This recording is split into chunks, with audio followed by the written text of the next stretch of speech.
আজকে থেকে 2 বছর আগেও যদি বলা হতো যে বাংলাদেশ ক্রিকেটের সেরা ফরম্যাট কি, সেটা হচ্ছে ওডিআই ফরম্যাট। বাংলাদেশ ওডিআই ক্রিকেটে বরাবরের মতোই পৃথিবীর যে কোনো দলকে যে কোনো দিন যে কোনো জায়গায় হারানোর সক্ষমতা ছিল। বাংলাদেশ ক্রিকেটে ওডিআই ফরম্যাটে সোনালি সময় হচ্ছে 2015-তে মাশরাফির নেতৃত্বে অস্ট্রেলিয়া বিশ্বকাপ থেকে শুরু করে 2022 পর্যন্ত, তামিম ইকবালের রিটায়ারমেন্ট ঘোষণা করার আগ পর্যন্ত বাংলাদেশ দল ওডিআইতে তুলনামূলক অন্যান্য ফরম্যাট থেকে একটা শক্তিশালী ফরম্যাট ছিল, যে ফরম্যাটে বাংলাদেশ দল দেশের বাহিরে ইন্ডিয়া, সাউথ আফ্রিকা, পাকিস্তান, ওয়ার্ল্ডের এমন কোনো দেশ অস্ট্রেলিয়া বাদে নাই যাকে বাংলাদেশ হোম কিংবা অ্যাওয়েতে হারায় নাই ওডিআই ফরম্যাটে। 2022 সালে যখন তামিম ইকবাল বাংলাদেশের ওডিআই ক্যাপ্টেন ছিলেন এবং তিনি রিটায়ারমেন্টের ঘোষণা দেন, তখন থেকে 2023 বিশ্বকাপে বাংলাদেশ নেদারল্যান্ডসের কাছে বাজেভাবে হেরে যায়। নাসুম আহমেদকে হাতুড়ি সিং চর মারা থেকে শুরু করে বাংলাদেশ ক্রিকেটের ডাউনফল ওডিআই ফরম্যাটে সেখান থেকে শুরু হয়। এমনকি বাংলাদেশ ওয়েস্ট ইন্ডিজে গিয়ে 3টে ওডিআই হেরে আসে। চ্যাম্পিয়ন্স ট্রফিতে বাংলাদেশ কোনো রকম ভালো পারফরমেন্স করতে পারে নাই। আফগানিস্তানের সাথে শারজাতে ওডিআই সিরিজ হারে, লাস্ট শ্রীলঙ্কার সাথে ওডিআই ফরম্যাটে হেরে যায়। এই যে বাংলাদেশের ওডিআই ফরম্যাটে যে অবনতি, সামনে 2027 বিশ্বকাপ বাংলাদেশকে যদি ভালো করতে হয় তাহলে এখন থেকেই প্রস্তুতি নিতে হবে।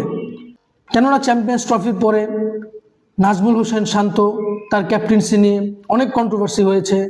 বর্তমানে বাংলাদেশের ওডিআই ক্যাপ্টেন মেহেদী হাসান মিরাজ, তার উপর এখন বড় দায়িত্ব, যেহেতু সামনে 2027 সাউথ আফ্রিকা, জিম্বাবু, নামিবিয়া বিশ্বকাপ।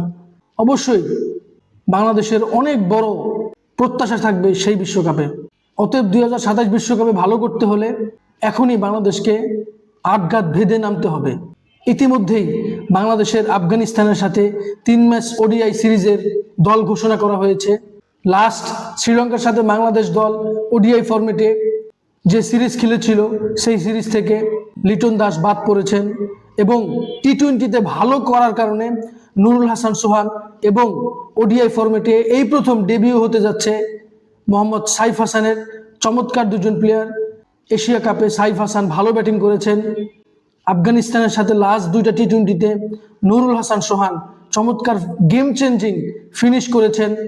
এছাড়া বাংলাদেশ দল মোটামুটি ব্যালেন্স, তবে একজন প্রপার অলরাউন্ডারের খুব বেশি প্রয়োজন। কেননা সাকিব আল হাসানের পরে বাংলাদেশ ওই রকম মানের কোনো অলরাউন্ডার এখনো প্রডিউস করতে পারে নাই।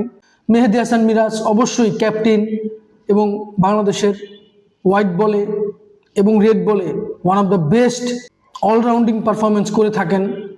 আমরা আশা করি আফগানিস্তানের সাথে মেহেদী হাসান মিরাজের নেতৃত্বে বাংলাদেশ অবশ্যই ভালো খেলবে। কেননা শর্টার ফরম্যাটে যেহেতু আফগানিস্তানকে আমরা সিরিজ হারিয়েছি, তবে ওডিআইতে বাংলাদেশের জন্য কঠিন হবে। কেননা আফগানিস্তানের সিদ্দিকুল্লাহ আতাল, ইব্রাহিম জাদরান এবং তাদের স্পিন অ্যাটাক অবশ্যই বাংলাদেশের জন্য একটা কঠিন চ্যালেঞ্জ হবে।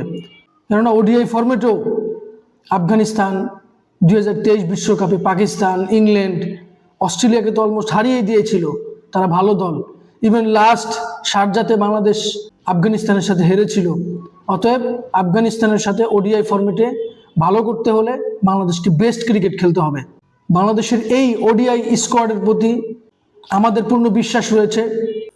আশা করি বাংলাদেশ দল ভালো খেলবে। এই ব্যাপারে আপনার মতামত আমার সাথে শেয়ার করতে পারেন।